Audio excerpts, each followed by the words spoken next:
pessoal, tudo bem com vocês? Eu sou a professora Mirilane e na videoaula de hoje eu vou falar sobre um assunto que é muito importante para a sua produção textual, que é o papel coesivo dos sinônimos no texto. Bem, a coesão textual é um recurso linguístico que serve para unir, ligar as palavras, as expressões, as orações, as partes de um texto. Quando você faz isso de modo adequado e conhecendo esse recurso, você garante não só a fluidez do seu texto, a coerência, o sentido daquilo que você quer comunicar, que você quer expressar, como também a progressão das ideias, a progressão temática, fazendo uso dessas substituições de uma maneira que seu texto se torne muito mais claro para o seu leitor. Evidentemente, lançando mão desse recurso, a sua redação será muito bem escrita e, obviamente, obterá bons resultados no que você deseja alcançar aí em relação à nota no Enem. A redação é uma das partes mais importantes desse processo seletivo e a coesão é uma das exigências desta prova, não só desta como de outras provas relacionadas à produção textual. Bem, se você ainda não é inscrito no canal, inscreva-se para que você possa conhecer um pouco mais sobre a língua portuguesa. E se você também deseja acompanhar meus conteúdos no Instagram, siga lá a página Miri no Português. Vamos então ao que você vai aprender nesta aula. Você vai aprender a reconhecer os sinônimos como uma estratégia coesiva. E vai também refletir como esse processo que eu falei anteriormente de retomada de palavras que já foram empregadas no texto, que é o processo de referenciação, ocorre no texto. Como você pode lançar mão dele para escrever bem, redigir uma boa redação. Vamos então começar com o conceito de sinonímia, já que nós vamos falar da coesão textual por meio do uso de sinônimos. A sinonímia é a relação existente entre as palavras diferentes que possuem sentidos semelhantes. A relação é apenas de semelhança, não é de igualdade de sentido. E eu quero realçar e ressaltar aqui para vocês que essa substituição de palavras do mesmo campo semântico, ou seja, de sentido, depende muito do contexto de uso e no contexto da situação comunicativa que está sendo elaborada ali no momento, tá? Então, não é de uma forma aleatória que você vai substituir uma palavra por outra que pertença ao mesmo campo semântico. Por exemplo, se eu quero, numa situação comunicativa, em que eu tenho que me expressar com menos formalidade, fazendo uso da linguagem coloquial, eu tenho, no caso, uma palavra como face, a palavra cara, que são palavras pertencentes ao mesmo campo semântico, ou seja, tem uma relação de sentido entre essas palavras, eu vou, obviamente, analisar esse contexto. Bom, meu contexto de fala é coloquial, então seria mais adequado eu empregar cara no lugar de face. Assim como se o meu contexto de fala é mais formal, vai exigir de mim uma linguagem mais rebuscada e voltada mais para o uso padrão da linguagem, eu vou utilizar face no lugar de cara, só para que vocês possam pensar e entender um pouco do que eu estou falando aqui em relação a fazer essa substituição pensando no contexto. E aí, como exemplos, eu separei aqui a palavra bondoso, que tem como uma palavra de campo semântico parecido, semelhante, que é a palavra caridoso. Débil, as palavras fraco e frágil, também relacionadas ao mesmo campo semântico. Estimar, apreciar. Então, são palavras sinônimas, tá? Vamos então prosseguindo E também pensando nessa questão das palavras e as suas relações de sentido, eu vou apresentar para vocês aqui 2 elementos linguísticos que são muito importantes nesse processo de evitar repetição de palavras, que é o uso de hiperônimos e hipônimos. Bom, os nomes são um pouco difíceis, um pouco diferentes, e você pode, no primeiro momento, até ficar assustado ou assustada, mas não há motivo para isso, porque são conceitos muito fáceis de entender e eu vou te mostrar isso tanto com exemplos como no emprego contextual, como no emprego dentro de um texto, para que você possa compreender bem esses conceitos e empregá-los na sua redação. Hiperônimo é uma palavra que vem do grego, e no grego ela é pronunciada hiperônimo. E hiper significa excesso, algo que está sobrando, algo que está demais, em demasiado. E ônimo é nome. Então, hiperônimo é uma palavra ou expressão que tem um sentido abrangente, um sentido largo, um sentido amplo. E hipônimo é uma palavra de sentido mais específico, mais restrito, que está relacionada a esta palavra de sentido amplo. Esses elementos, hiperônimos e hipônimos, há uma relação entre eles de hierarquia. No caso, o hiperônimo, que é essa palavra de sentido mais amplo, mais genérico, está numa posição hierárquica acima do hipônimo, que está relacionado a essa palavra de sentido mais amplo. Então, um exemplo seria, se eu quero, por exemplo, falar de animal, que é uma palavra de sentido amplo, eu posso utilizar, por exemplo, cachorro, gato, que são hipônimos da palavra animal. E outro exemplo aqui, eu coloquei para vocês, é esporte.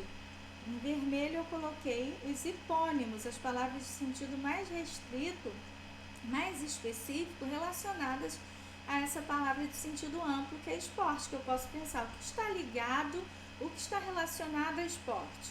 Vou pensar em futebol, basquete, vôlei, esgrima, natação, etc. Flores, também a palavra de sentido amplo, aqui um hiperônimo, e os seus hipônimos seriam margarida, rosa, orquídea, hortênsia e por aí vai.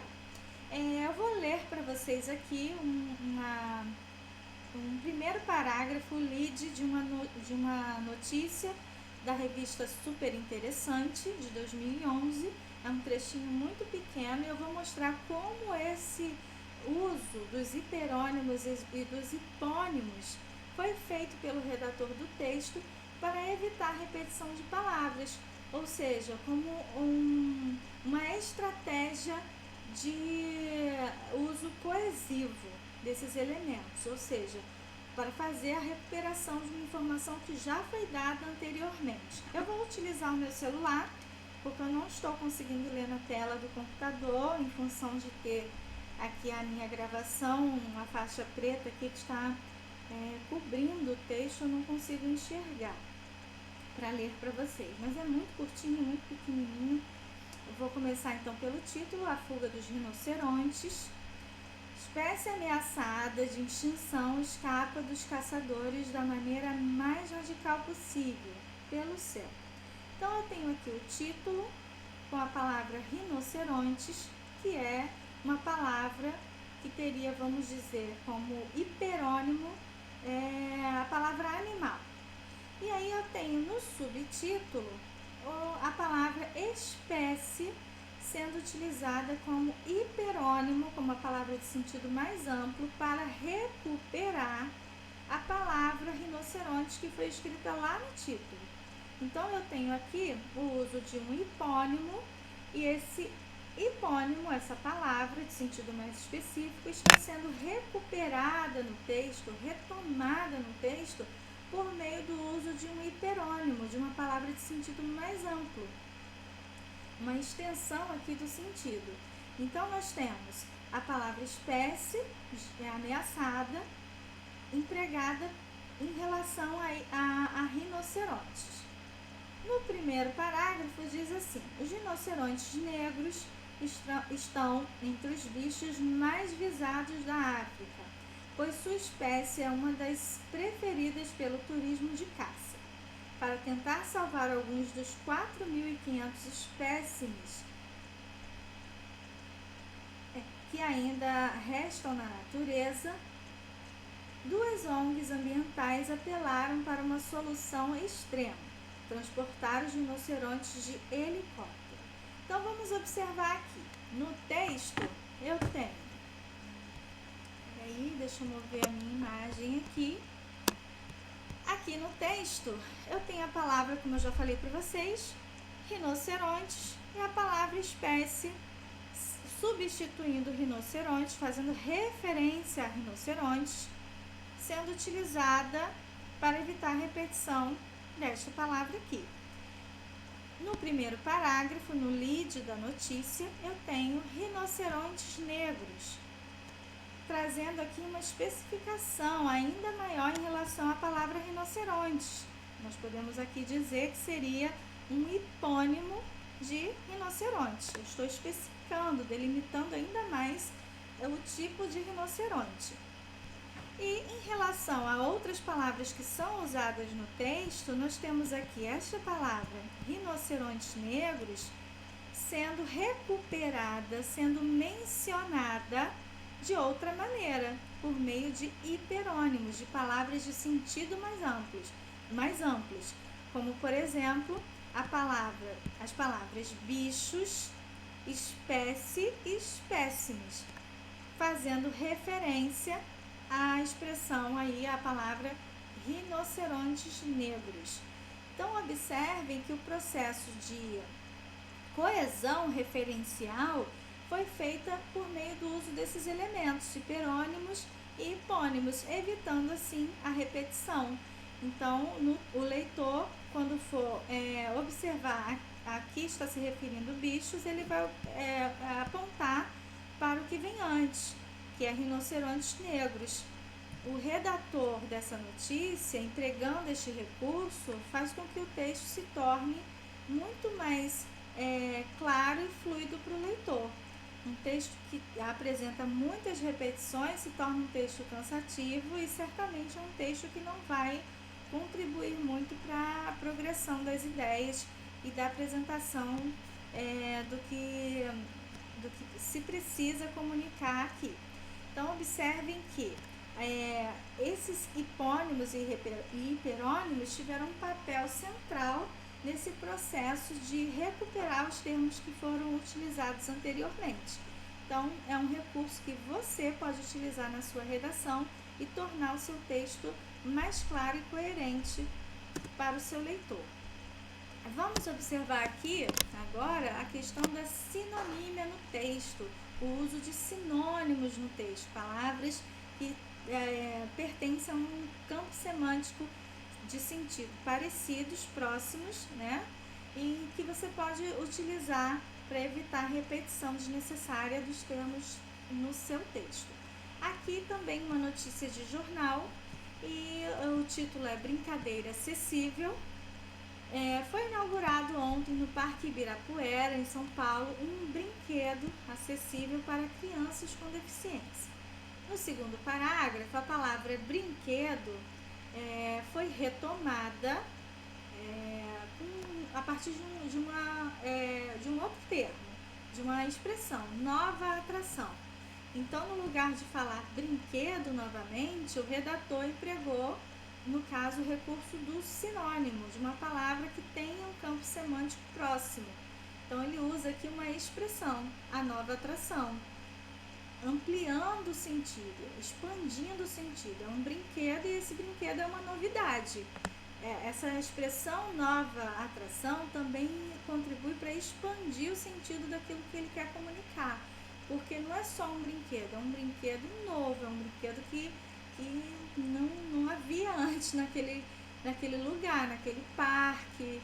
Enfim, é um parque, né? No parque não havia, então é algo diferente que vai atrair as crianças.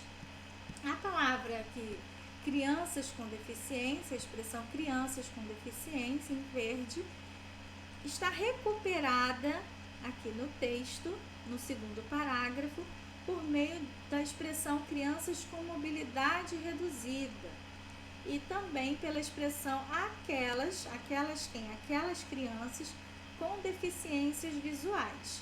Então, reparem que para evitar o uso da palavra crianças com deficiência, o redator, o escritor do texto, utilizou crianças com mobilidade reduzida, com deficiências visuais, foi delimitando, foi especificando de um outro modo as necessidades especiais das crianças aqui.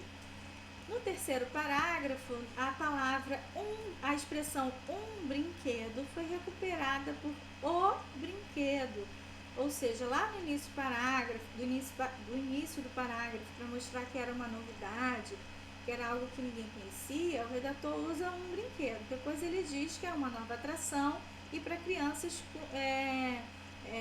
e dá acesso com rampas de acesso para crianças com mobilidade reduzida, com crianças que apresentam deficiências, necessidades especiais, melhor dizendo. Então, aqui ele utiliza o brinquedo, porque ele já se referiu a esse brinquedo anteriormente. Então, nós vemos aqui um processo de substituição, de sinonímia, usando sinônimos, aqui modificados pelo uso do artigo, aqui indefinido e aqui no terceiro parágrafo definido. E novamente se referindo a crianças com deficiência por meio de um outro termo, crianças sem deficiência. No finalzinho do terceiro parágrafo, no lugar de utilizar crianças, empregar crianças no texto, ele emprega os pequenos. Então, observem como esse processo do uso de sinônimos pode contribuir para a progressão do seu texto, das ideias, a progressão temática e também para evitar a repetição desnecessária dessas palavras e expressões. Bom, agora eu vou deixar para que vocês treinem. E como que eu quero que vocês treinem isso? Vocês podem treinar procurando no dicionário sinônimos, palavras que têm uma relação de sentido, semântica com o termo pequenos, empregado aí no texto. Também vocês podem redigir um pequeno parágrafo relacionado a uma dessas notícias que foram apresentadas aí nessa videoaula para vocês e fazendo as alterações para evitar repetição, usando outros recursos coesivos. Os pronomes, por exemplo, poderiam ser utilizados como um recurso de coesão referencial. Aqui o nosso foco foi falar dos sinônimos, dos hiperônimos e dos hipônimos, mas você também pode treinar isso utilizando os pronomes. Bem, é isso, espero que vocês tenham gostado. Até a próxima aula e é isso aí, gente. Qualquer coisa, deixa um comentário que eu respondo por aqui. Um abraço, até a próxima.